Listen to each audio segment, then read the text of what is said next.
cycling video. So ito ulit, Gilas Pilipinas versus Saudi Arabia. August 11, 2025, alas 7 ng gabi, Saudi time. Dito yan sa Saudi.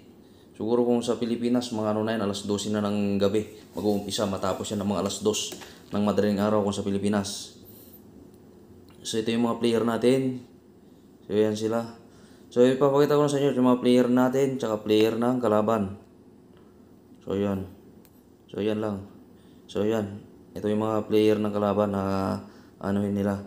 Pero dito ipopokus ko sa inyo yung sa voting result na tinatawag. Yung kung sinong mas lamang at sinong mas pinapaboran pagdating sa kung sino ang mananalo. Yan ito.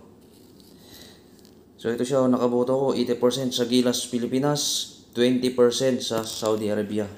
So talagang ano rin Huwag lang sana magayas doon ng kagaya sa Chinese Taipei.